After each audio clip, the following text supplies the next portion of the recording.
Anti corruption Punjab PTI के एक और रहनुमा के खिलाफ भी मुतहर्रिक हो गई। एंटी करप्शन ने साबिक सूबाई वजीर ख्याल अहमद कासरू को 5 मई को तलबी का नोटिस जारी कर दिया है। क्या तफसीलात हैं, जानेंगे डॉन न्यूज के नुमाइंदे अली वकार से। अली वकार, बताएगा ख्याल कासरू पर क्या इल्जामात हैं, नोटिस में क्या कहा गया है?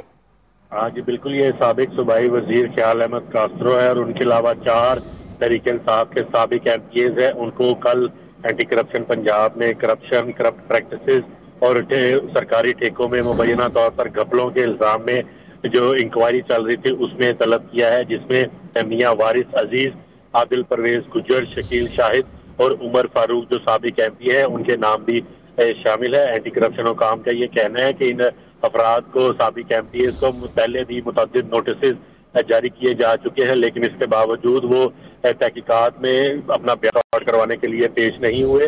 ख्याल अहमद कासरू अगर साबिक MPAs जो है वो कल अगर पेश नहीं होते तो एंटी करप्शन एस्टेब्लिशमेंट है वो यकतरफा कार्रवाई करने का कानूनी इख्तियार रखती है, ऐसा उन्होंने नोटिस में वाजे किया। और उनको ये कहा है कि कल वो हर सूरत में एंटी करप्शन की जो मुतलका तहकीकाती टीम है उसके सामने पेश और अपना बयान रिकॉर्ड करवाएं।